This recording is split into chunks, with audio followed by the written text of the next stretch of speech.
Though the dining room saw no actual violence, the chilling silence that fell over it was far more menacing. Federal agents were completely baffled by a secret left behind on a single crumpled napkin at table 4.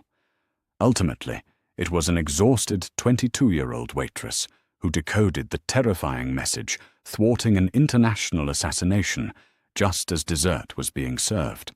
Friday nights at the Wellington were a theater of power and excess. Located in the beating heart of Manhattan's financial district, the restaurant was a fortress of dark mahogany, imported Italian marble and crystal chandeliers that cast a warm, expensive glow over the city's elite.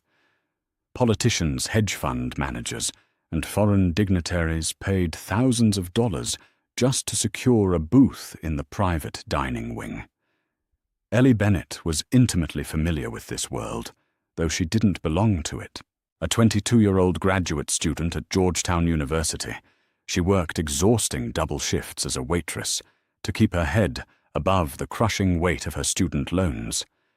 She was brilliant, studying historical linguistics and Cold War ciphertexts. But tonight, her only concern was making sure the dry-aged Wagyu was served at exactly medium rare. At 7:30 p.m., the atmosphere in the private wing shifted. The low hum of jazz and clinking silverware was suddenly swallowed by a heavy, suffocating tension. Richard, the notoriously strict floor manager, practically sprinted into the wait station. His face was pale, his hands trembling slightly as he grabbed Ellie by the shoulder. "Table 4, Richard whispered, his voice tight. "Christian Blake just walked in. You're on him tonight. No mistakes, Ellie." "None." Ellie felt a cold knot form in her stomach. Everyone knew Christian Blake. The media called him the Russian billionaire. Though born in Chicago, Blake had made a ruthless multi-billion-dollar fortune in the 1990s by buying up Siberian oil fields during the collapse of the Soviet Union. He was a ghost, a man who rarely appeared in public, surrounded by whispers of organized crime, government corruption, and dangerous enemies. Taking a deep breath, Ellie smoothed her apron, picked up a silver tray of sparkling water, and walked out to the private dining alcove. When she approached table 4, her instincts immediately screamed that something was wrong. Christian Blake was a man known for his commanding presence, but the man sitting at the head of the table looked like a prisoner. He was wearing a custom Tom Ford suit, but his skin was a sickly, ashen grey. A sheen of cold sweat glistened on his forehead, and his eyes darted around the room with the frantic energy of a cornered animal. He wasn't alone. 3 men sat with him. They didn't look like business associates, and they certainly didn't look like standard private security. They wore plain dark suits that fit poorly across their broad, muscular shoulders. Their eyes were dead, scanning the room with chilling, mechanical precision. "Good evening, gentlemen," Ellie said, forcing a warm, practiced smile. "Welcome to the Wellington. May I start you off with some sparkling water, or perhaps a cocktail?" One of the men, a towering figure with a jagged scar cutting through his left eyebrow, raised his hand. He didn't even look at Ellie. "Water. We will order the food now. 4 steaks. Rare. Bring the most expensive Bordeaux you have. Leave the bottle." His English was perfect, but the cadence was flat and devoid of any emotion. Ellie nodded, quickly pouring the water. As she leaned in to fill Christian Blake's glass, she noticed his hands. They were resting on the heavy white tablecloth, shaking violently. His knuckles were bone white. For a fraction of a second, the billionaire locked eyes with her. The look in his eyes wasn't just fear. It was sheer, unadulterated terror. "Right away, sir," Ellie murmured, stepping back. For the next hour, Ellie watched the table closely. It was the most bizarre dinner service she had ever witnessed. The 3 men ate their bloody steaks in total unbroken silence. They didn't discuss business, they didn't toast, they simply ate, their eyes fixed firmly on Blake. Blake, on the other hand, didn't touch a single bite of his food. He continuously wiped his sweating brow with a heavy cloth napkin. Every time he shifted in his seat, the man with the scar subtly moved his hand beneath his jacket, resting it near his waistband. They were carrying concealed weapons. Ellie was sure of it, at exactly 8:35 p.m. Christian Blake dropped his silver fork. It clattered loudly against the porcelain plate, falling onto the floor. "My apologies," Blake muttered, his voice hoarse and trembling. He bent down to retrieve it. As he dipped beneath the table out of the immediate sightline of his three captors, Ellie saw a flash of silver. A heavy Mont Blanc pen. He was frantically scribbling something on his spare cocktail napkin, pressing so hard the ink nearly tore through the fragile paper. He sat back up, breathing heavily. He placed the crumpled napkin directly under the base of his empty wine glass. Suddenly the man with the scar stood up. "We are leaving," he announced abruptly. He threw a stack of crisp $100 bills onto the table, more than enough to cover the exorbitant check and a massive tip. "But you haven't finished," Ellie started to say, stepping forward. "We are leaving," the man repeated, stepping right into Ellie's personal space. The sheer malice radiating off him made her breath hitch in her throat. Without another word, the three men grabbed Christian Blake by the arms, practically lifting the billionaire out of his chair, and marched him out the back exit of the restaurant. Ellie stood frozen in the middle of the dining room. The scent of seared wagyu and expensive wine lingered in the air, but the table felt like a crime scene. Her eyes slowly drifted down to the base of the wine glass, where the crumpled cocktail napkin sat waiting. She walked over and pulled it free. Ellie smoothed the wrinkled napkin flat against her serving tray. She expected to see a desperate plea for help, a phone number, a name, or perhaps a simple "call 911." Instead, the paper was covered in chaotic, jagged scratches. To the untrained eye, it looked like the meaningless doodles of a drunk man. It was a chaotic mess of loops, sharp angles, and bizarre symbols that didn't resemble any standard alphabet. Richard appeared beside her, letting out a heavy sigh of relief. "Thank God they're gone," he muttered, wiping his brow.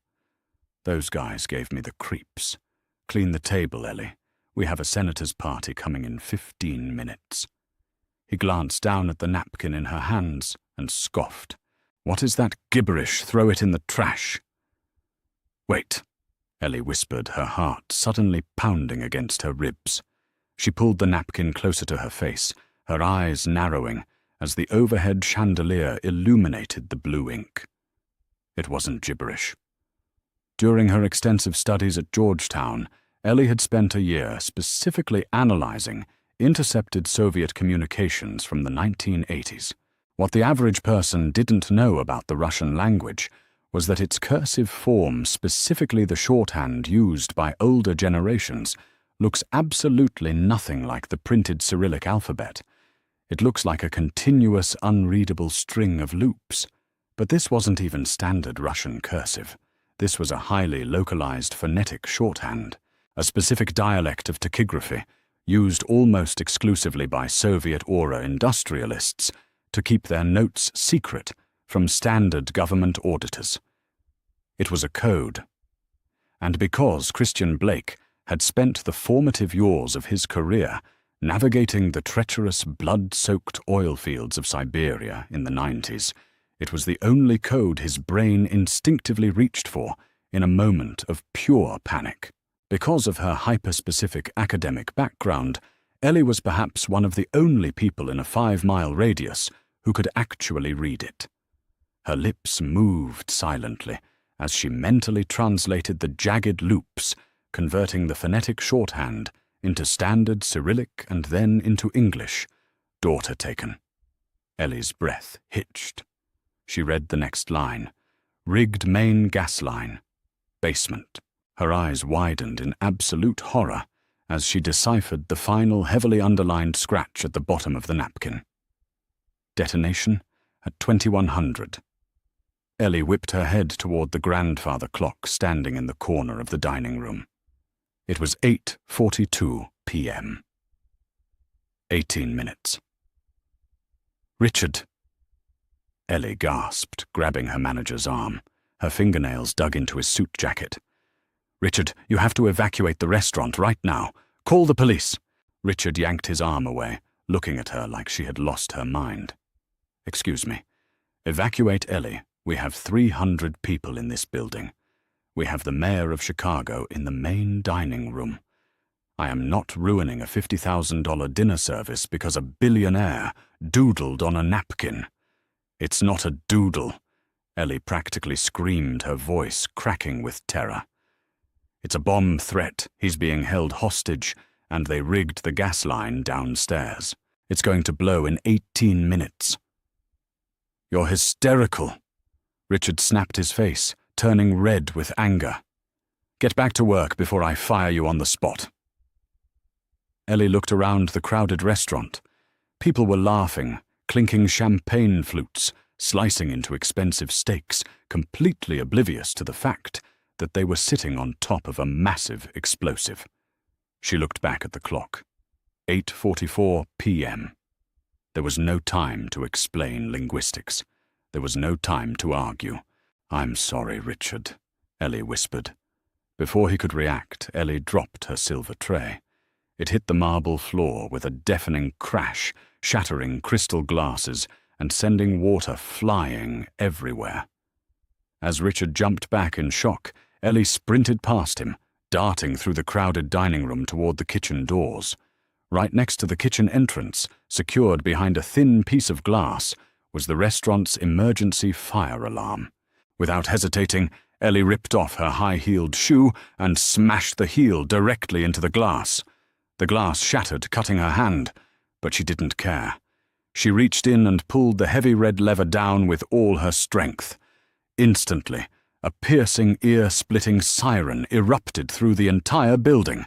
Strobing white lights flashed from the ceiling, plunging the elegant dining room into utter chaos. "Fire!" Ellie screamed at the top of her lungs, waving her arms frantically. "Everyone get out. Leave everything and run now." The panic was immediate. Chairs were knocked over as wealthy patrons, politicians, and socialites scrambled toward the exits in a desperate stampede. Waiters dropped trays of food, sprinting for the doors. Richard was screaming her name, threatening her with a lawsuit, but Ellie ignored him, aggressively ushering terrified guests out onto the cold Manhattan sidewalk. By 8:51 p.m., the restaurant was completely empty. 2 minutes later, the wail of police sirens pierced the night air. Half a dozen NYPD cruisers skidded to a halt outside the Wellington, followed closely by the heavy armored trucks of the NYPD bomb squad. Ellie stood shivering on the sidewalk, clutching her bleeding hand, still holding the crumpled napkin. Special Agent Jonathan Crawford from the FBI's Joint Terrorism Task Force was the first to approach her, flashing his badge. "Who pulled the alarm? Where is the fire?" he demanded, looking at the untouched building. "There's no fire," Ellie said, her voice shaking as she handed him the napkin. "It's a bomb, connected to the main gas line in the basement. They took Christian Blake." Crawford looked at the napkin, then at Ellie, his eyes narrowing in intense skepticism. "This is a prank, kid. This is literally just scribbles." "It's Soviet shorthand," Ellie fired back, her adrenaline spiking. "It's a phonetic cipher. Send your men down to the basement right now. Look at the main gas intake valve. Please, you have exactly 6 minutes." Something in Ellie's unwavering, desperate tone made Crawford pause. He tapped his radio. "Captain Hughes, take a team to the basement. Check the main gas intake. Proceed with extreme caution." The next 5 minutes were the longest of Ellie's life. The crowd of evacuated patrons murmured angrily from behind the police barricades. Richard stood a few feet away, glaring daggers at her, already on the phone with the restaurant's owner preparing to have her arrested for inciting a panic. At exactly 8:58 p.m., Agent Crawford's radio crackled to life. It was Captain Hughes. His voice, usually calm and authoritative, was tight with raw fear. "Crawford," the radio hissed. "Clear the block. I repeat, clear the entire damn block right now." Crawford's face went completely pale. "Hughes, what are you looking at?" "Military-grade C4, Hughes replied over the static. "Wired directly into the high-pressure gas main. If this goes off, it won't just take out the restaurant. It's going to level the entire city block. We need the disposal unit down here yesterday. Timer is sitting at 90 seconds. Crawford slowly lowered the radio, looking at the 22-year-old waitress standing in front of him. If she hadn't pulled that alarm, 300 people, including half the city's political elite, would be dead in exactly 1 minute and a half. "Kid," Crawford breathed his eyes wide. "Who the hell are you?" But Ellie wasn't listening. She was staring down at the bottom edge of the napkin, at a faint, barely legible string of numbers Christian Blake had managed to scratch out at the very last second. It wasn't a time. It was a license plate number. The bomb was real, but the billionaire and his daughter were still out there, and the men who took them were driving right into a trap. Sirens wailed in a deafening chorus, their flashing red and blue lights bleeding across the wet Manhattan pavement. Ellie stood frozen behind the heavy steel of a police barricade, the icy wind coming off the Hudson River, biting through her thin cotton waitress blouse. Her hands were still trembling, her palms slick with a cold sweat that smelled faintly of copper and fear. Agent Crawford pressed his earpiece deep into his ear, his jaw locked so tight the muscles twitched under his skin.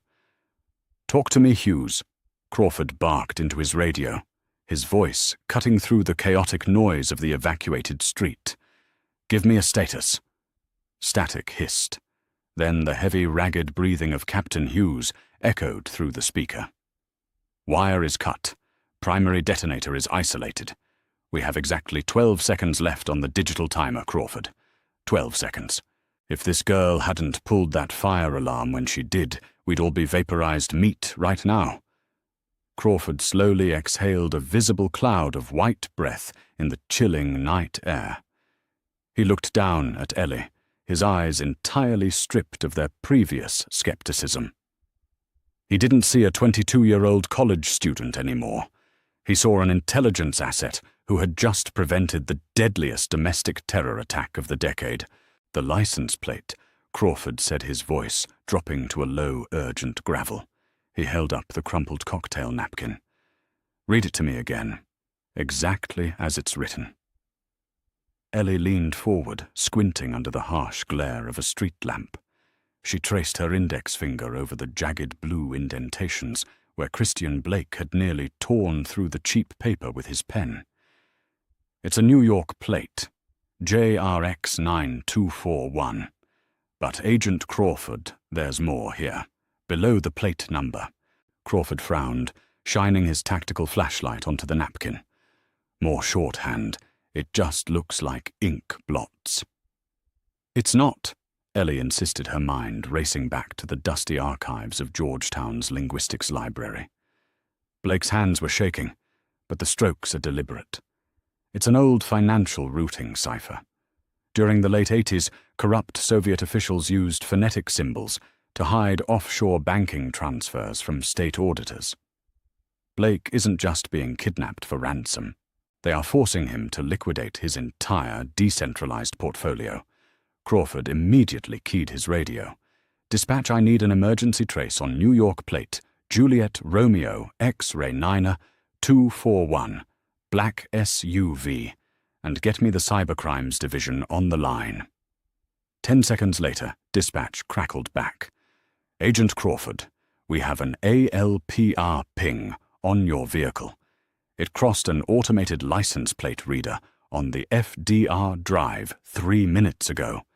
Heading northbound. Estimated destination is New Jersey." Likely the George Washington Bridge. They're taking him to an airport. Crawford realized his eyes narrowing. Teterboro. It's the only place you can get a private jet off the ground with zero federal oversight if you pay off the right people. Crawford grabbed Ellie by the arm, not forcefully, but with a desperate need for her expertise. I need you in my truck. Right now. I'm a waitress. Ellie stammered the reality of the situation, crashing down on her as she looked at her stained apron. I'm not a cop. You're the only person on this seaboard who can read this billionaire's mind right now. Crawford countered, pulling open the heavy armored door of his black FBI Suburban. The interior smelled of gun oil, stale black coffee, and worn leather. Get in. We have a girl to save. Ellie climbed into the back seat, the heavy door slamming shut behind her, with a metallic thud that sealed out the noise of the city. Crawford jumped into the driver's seat, slamming the SUV into gear. The tires shrieked against the asphalt as they tore away from the curb, merging onto the FDR drive at nearly 90 miles an hour. As the city lights blurred past the tinted windows, Ellie smoothed the napkin over her knee. The vibrations of the heavy engine hummed through her boots. She focused on the final string of symbols. Agent Crawford. Ellie said, her voice steadying as her academic training took over. The money isn't going to Russia. The routing prefix. It's domestic. It's pointing to a shell corporation in Delaware. This isn't a foreign mob hit. Crawford glanced at her in the rearview mirror, his brow furrowed. What are you saying? I'm saying whoever took Christian Blake knows exactly how to manipulate his public image. Ellie explained the pieces, snapping together in her mind. Everyone assumes Blake is tied to the Russian underworld because of his oil deals in the 90s.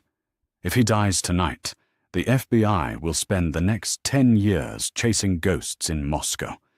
But this cipher, it's directing billions of dollars to a domestic hedge fund. Crawford gripped the steering wheel, his knuckles turning white. Arthur Davies. Ellie looked up. Who? Davies is a Wall Street predator. Crawford spat, aggressively, swerving around a slow-moving semi-truck. He used to be Blake's primary investor, until Blake found out Davies was actively bribing federal judges to bankrupt his competitors. Blake was scheduled to testify before a congressional oversight committee next week to expose the whole damn systemic corruption ring. Davies must have hired ex-military contractors to play the part of Russian mobsters. It's a false flag. The Suburban tore across the George Washington Bridge, the massive steel cables flashing by in the darkness. They were descending into the industrial sprawl of New Jersey. If Davies gets that money transferred, Crawford muttered, his eyes locked on the road, he's going to put a bullet in Blake's head and disappear the daughter forever. We have to beat them to the tarmac. The air at Teterboro Airport was thick with the suffocating chemical stench of jet fuel and the humid fog rolling off the nearby swamplands. Crawford's armored Suburban crashed right through the chain-link security gate of Signature Flight Support, a highly exclusive private aviation terminal where billionaires paid millions for absolute anonymity. Dead ahead, sitting on the wet tarmac under blinding halogen floodlights, was a sleek black Gulfstream G650. Its massive twin engines were already spooling up, emitting a high-pitched, bone-rattling whine that made Ellie's teeth ache. Tactical teams are 2 minutes out, Crawford yelled over the roar of the engines, slamming the Suburban into park, right across the jet's taxiway, completely blocking its path. Stay in the truck, Ellie. Lock the doors. Crawford kicked his door open, drawing his standard-issue Glock, and stepped out into the blinding light. Through the bulletproof glass of the SUV, Ellie watched the terrifying scene unfold. Standing near the base of the plane's motorized stairs was Arthur Davies. He looked entirely out of place for a kidnapping, dressed in an immaculate camel hair overcoat, his silver hair perfectly styled. Standing beside him were 2 local Port Authority police officers. They weren't there to arrest him. They were standing guard. Davies had bought them just like he bought the judges, and there, being dragged toward the stairs by the scarred mercenary from the restaurant, was Christian Blake. The billionaire looked utterly defeated. Blood trickled down his chin from a fresh cut on his jaw. "Drop the weapon, federal agent!" Crawford roared, aiming his pistol directly at the scarred man's chest. Davies merely smiled, a cold, arrogant expression that dripped with untouchable privilege. He whispered something to the corrupt Port Authority cops, who immediately raised their shotguns and aimed them right at Crawford. "You're out of your jurisdiction," Agent Davies shouted over the engine noise. "This is a private terminal, and Mr. Blake is willingly boarding his own aircraft." "Where is Lily?" Blake screamed, his voice cracking with pure agony. He fought against the mercenary's iron grip. "You promised me I initiated the transfer. Where is my daughter?" "She's safe, Christian," Davies lied smoothly. "Get on the plane." Inside the SUV, Ellie's heart hammered against her ribs. She looked down at the napkin one last time. There was one final tiny marking near the edge of the paper, a symbol that didn't belong to the financial cipher. It was a crude drawing of a square with frost lines radiating from it. Cold box. Ellie scanned the tarmac. Her eyes darted past the Gulf Stream, past the fueling trucks landing on a white, unmarked airport catering truck parked 50 yards away in the shadows near the hangars. A thick padlock secured the back rolling door. The truck's refrigeration unit was humming loudly. She didn't hesitate. She grabbed the police radio from the center console, pressing the transmit button. "Crawford," Ellie screamed into the mic. "The catering truck, the white one in the shadows. Lily isn't on the plane. She's in the cold box." Crawford didn't look back, but he heard her loud and clear in his earpiece. His eyes locked onto the scarred mercenary. Before Davies could issue another order, a fleet of 6 black FBI tactical vans swarmed onto the tarmac from all directions, their sirens screaming. Heavily armed SWAT operators poured out instantly, outmanning the corrupt local cops, who immediately dropped their shotguns and raised their hands in cowardly surrender. Crawford didn't wait. He sprinted toward the catering truck, 2 SWAT members flanking him. He pulled a pair of heavy bolt cutters from his tactical vest and snapped the thick steel padlock. He threw open the rolling door. A cloud of freezing white vapor spilled out into the humid night air. Inside, shivering violently amidst stacked crates of champagne and caviar, was an 8-year-old girl bound with zip ties. "We got her!" Crawford yelled across the tarmac. "The girl is secure." The moment Blake heard those words, a primal, violent energy surged through his exhausted body. With a sudden burst of adrenaline, the billionaire ripped his arm free from the mercenary's grip and drove his elbow squarely into the man's shattered nose. The mercenary stumbled backward, dropping his weapon, and was instantly tackled to the asphalt by 3 federal agents. Arthur Davies tried to run up the stairs of the jet, his arrogant facade completely shattering, but Crawford was faster. The FBI agent grabbed Davies by the collar of his expensive coat, hurling him down onto the wet tarmac and slamming his hands behind his back. "Hard karma, Davies," Crawford growled, securing the steel handcuffs. "You're done." 10 minutes later, the deafening engines of the Gulf Stream were finally shut down. The flashing lights of the emergency vehicles painted the tarmac in a chaotic strobe of red and blue. Ellie stepped slowly out of the armored Suburban, the cold wind whipping her hair across her face. She wrapped her arms around herself, watching as paramedics wrapped a thick thermal blanket around Lily. Christian Blake knelt in the puddles of the tarmac, holding his daughter so tightly it looked as though he would never let her go. Tears streamed down the billionaire's face, washing away the blood and grime. Eventually Blake stood up. He walked slowly past the arrested mercenaries, past the handcuffed, defeated figure of Arthur Davies, and stopped directly in front of Ellie. For a long moment, the man who had built an empire in the frozen wastelands of Siberia, a man who intimidated world leaders, just looked at the exhausted 22-year-old waitress. "Agent Crawford told me what you did." Blake said, his voice a thick emotional rasp. He looked at her apron, then at her bleeding hand, wrapped hastily in gauze. "You understood the cipher. You knew they were going to blow the gas line." "I study historical linguistics," Ellie said softly, offering a weak, trembling smile.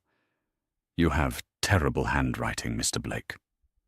A genuine, breathless laugh escaped Blake's chest. "I owe you my life. I owe you my daughter's life. Tomorrow morning I am paying off every cent of your student loans. And then I am going to offer you a job. I need people who can see the truth, hidden in plain sight. We are going to dismantle the financial networks that men like Davies use to ruin this country. Are you in?" Ellie looked at the ruined, crumpled napkin still clutched in her hand. She thought about the grueling double shifts, the endless struggle, and the corrupt men who thought they could buy their way out of anything. She looked back up at the billionaire. "I'm in." What would you do if a billionaire's life rested entirely in your hands? Ellie's incredible ability to spot the truth hidden in plain sight saved hundreds of lives and brought down a corrupt, untouchable empire. If this heart-stopping story of quick thinking and unimaginable courage kept you on the edge of your seat, hit that like button right now. Share this video with your friends who love real-life mysteries, and don't forget to subscribe for more thrilling, unbelievable true stories.